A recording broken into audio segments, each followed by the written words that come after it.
नमस्ते दोस्तों, कैसे हैं आप लोग। अभी एक मित्र ने एक प्रश्न किया है। वो कहते कि अगर आप ज्ञानी पुरुष हैं तो आप कोई चमत्कार करके बताइए, नहीं तो ये सारी बातें छोड़िए। हम तो यही जानते हैं कि सच्चा जो गुरु होता है उनके पास बहुत शक्तियाँ होती हैं। चलिए थोड़ा सा बात करते हैं इस बात पर। देखिए, पहली बात तो ये है कि कोई भी गुरु जो होता है, तुमने उसे कोई एक जादूगर, एक तमाशबीन बना दिया। तुम्हें वही गुरु समझ आता है जो तुम्हारे सामने कुछ जादुई करतब करके दिखा दे। मगर जो सच्चे गुरु हुए हैं उन्होंने हमेशा कौतक को, जिसे हम करामात कहते हैं, चमत्कार कहते हैं, उन्होंने ना तो कभी इन चीज़ों को बढ़ावा दिया है, प्रोत्साहन तो कभी नहीं दिया। हाँ, इन चीज़ों की निंदा ज़रूर की है, क्योंकि इससे इंसान हमेशा से भटकता रहा है। मगर मैं आप लोगों की भी मजबूरी समझता हूँ, क्योंकि शुरू से ही एक चीज़ हुई है कि जिन देशों में बहुत ज़्यादा गरीबी रही हो, जैसे अभी हिंदुस्तान है, नेपाल है, पाकिस्तान है, या कोई भी ऐसा देश जहाँ आज गरीबी बहुत ज़्यादा है, चाहे वो एशिया के कोई देश हो या अफ्रीका के, वहाँ पर लोगों को गुरु नहीं कोई जादूगर चाहिए। और गुरु का सीधा सा काम ये होता है, वो तो आपको जीवन अच्छे ढंग से जीने का तरीका बताता है, कुछ और नहीं। मगर इस बात को मैं एक और तरीके से आपको कहना चाहूँगा, उस चीज़ को ज़रा गौर से समझिएगा।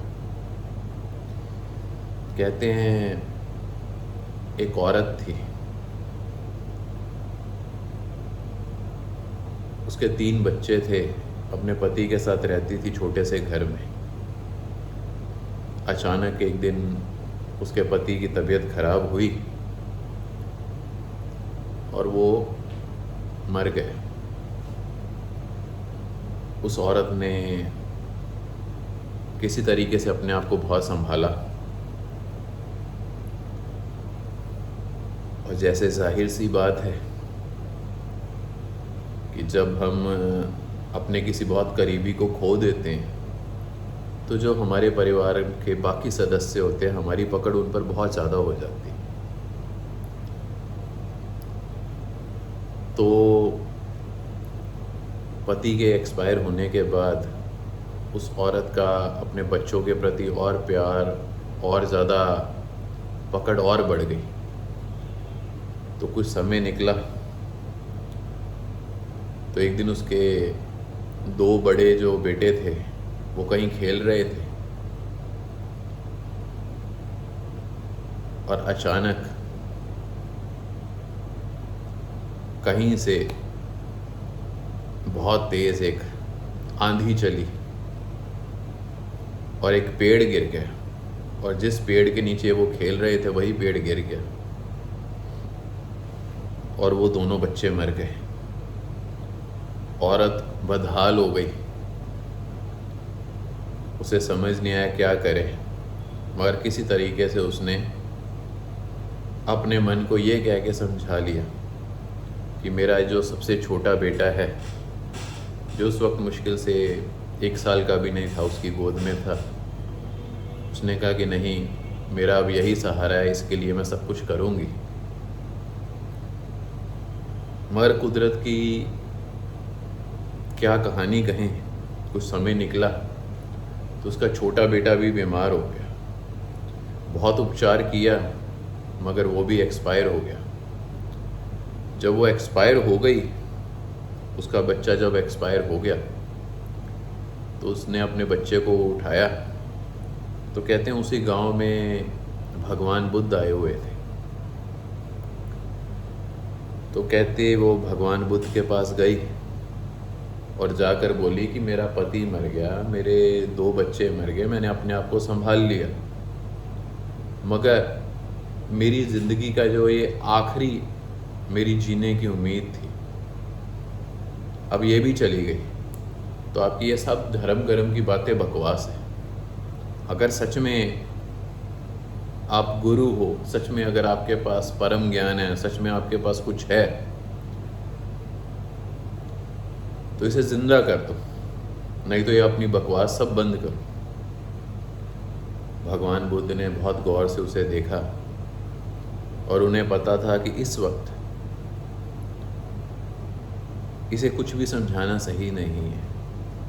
तो उन्होंने क्या कहा कि कोई बात नहीं, इस बच्चे को हम जिंदा कर सकते हैं, कोई इतनी बड़ी बात नहीं है, मगर एक छोटा सा काम है, एक शर्त अगर तू वो पूरी कर दे तो मैं इस बच्चे को जिंदा कर दूंगा।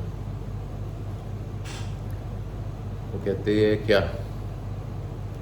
कहते मेरे को 1 मुट्ठी तिल चाहिए, मगर ये तिल तूने उस घर से लेके आने हैं जिस घर में कभी किसी की कोई मौत ना हुई हो। वो औरत भागी फटाफट, एक घर गई, दूसरे घर गई, मगर हर घर में उसे यही पता चला कि किसी न किसी की मृत्यु हुई है। पूरा गांव उसने एक एक घर देख लिया, किसी भी गांव में, पूरे गांव में कोई भी एक घर नहीं था जहां किसी की मृत्यु ना हुई हो। और शाम होने को आ गई और औरत को धीरे धीरे बात समझ आनी शुरू हो गई कि यहाँ पर जो है कोई भी एक भी ऐसा घर नहीं है जहाँ कोई मौत ना हुई हो। उसे समझ आ गया कि ये तो कुदरत का नियम है कि जिसने आना है उसने जाना है। जो कुदरत के सामने जो चीज़ जैसी है वही है, हम उसे कुछ बदल नहीं सकते। तो उसने लकड़ियाँ इकट्ठी की, अपने उस छोटे बच्चे का अंतिम संस्कार किया और भगवान बुद्ध के पास वापस आई खाली हाथ, क्योंकि बच्चा तो उसका तो अंतिम संस्कार कर दिया था उसने। तो भगवान बुद्ध ने कहा, कहाँ है तिल और कहाँ है बच्चा? तो वो औरत कुछ नहीं बोली, आगे बढ़ी, भगवान बुद्ध के चरणों में गिरी और कहा, मेरे को दीक्षा दीजिए। मेरे को एक बात समझ आ गई है कि इस सृष्टि में जो आया है उसका वापस जाना तय है, और कब उसने जाना है ये कोई नहीं जान सकता।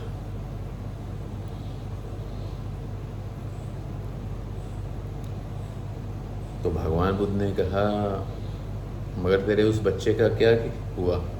कहती, मैंने अंतिम संस्कार कर दिया। तो भगवान बुद्ध कहते, क्यों, अब तूने उसे जिंदा नहीं करना?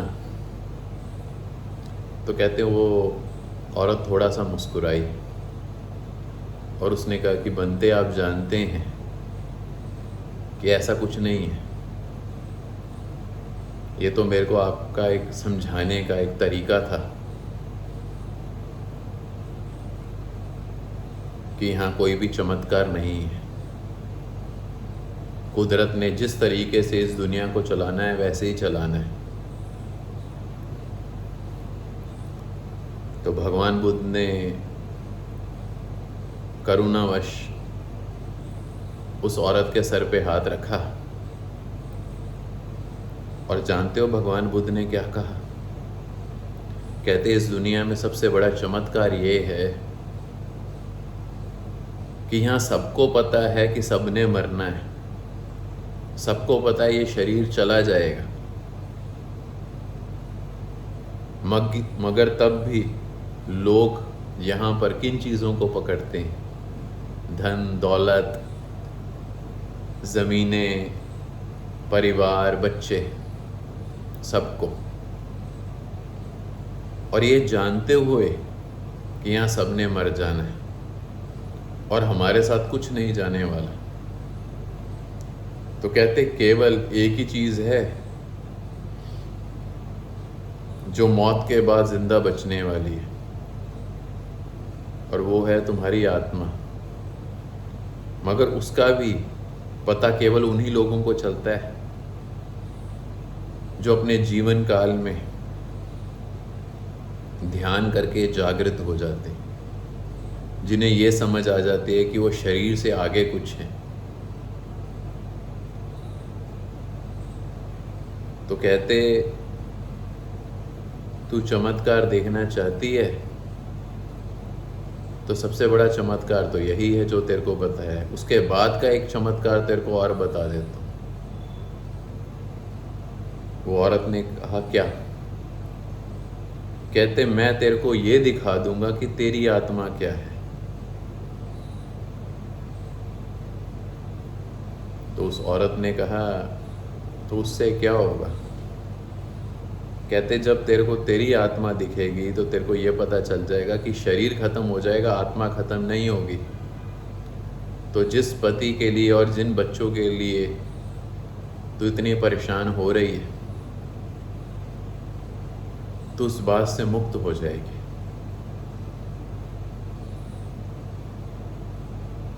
अब मैं समझता हूँ कि आपको शायद आपके प्रश्न का उत्तर मिल गया है कि सबसे बड़ा चमत्कार क्या है इस दुनिया में। हाँ, रही बात कि तुम्हें कोई वैसे चमत्कार देखने हैं तो जाओ, हिंदुस्तान भरा पड़ा है, कोई ना कोई जादूगर मिल जाएगा, कोई हाथ से भस्म निकाल देगा, कोई कुछ और कर देगा। और एक चीज़ आपको और बता देता हूँ, यही चमत्कारी बाबा जो है ना, जो कहते हैं हमारे ऊपर इस भगवान की कृपा है और उस भगवान की कृपा है, इन लोगों को ज़रा ये पूछना कि कोविड के समय ये कहाँ थे, क्या किया था इन लोगों ने। वैक्सीनेशन कोई बनाया, दवा कोई इन्होंने बनाई थी। आज भी जो चमत्कारी बाबा अपने आप को बताते हैं ना, उनको खुद कोई दिक्कत हो जाए ना तो अस्पताल में जाते हैं।